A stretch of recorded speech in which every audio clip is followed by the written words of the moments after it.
Hi guys, আমি তোমাদের জন্য নিয়ে এসেছি আজকে মালপোয়া রেসিপি।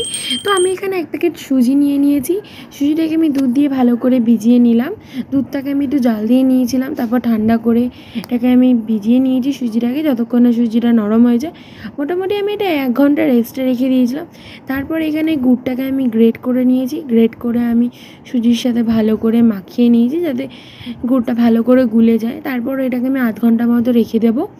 তারপর 8 ঘন্টা পর আমি এর মধ্যে দিয়ে দেবো জোয়ান, মৌরি আর গোলমরিচের গুঁড়ো এখানে। তারপর এটা ভালো করে মিক্সড করে নিয়ে এর মধ্যে আমি দিয়ে দেবো 3 চামচ মতো ময়দা দিয়ে ভালো করে এটাকে মেখে নেব। আমি মেখে নেওয়ার সময় এটা অনেকটা দলা দলা হয়ে যাবে, তো এর মধ্যে আমি দুধ দিয়ে ভালো করে এটা ঠিক ব্যাটার বানিয়ে নেব।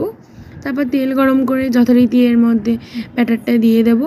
দেখো কি সুন্দর এটা ফুলে ফেপে সুন্দর ক্রিস্পি চারিদিকটা হয়ে গেছে। তো এরমভাবেই আমি প্রত্যেকটা মালপোয়া আস্তে আস্তে কড়া তেলে দিয়ে সুন্দর করে ভেজে নেব।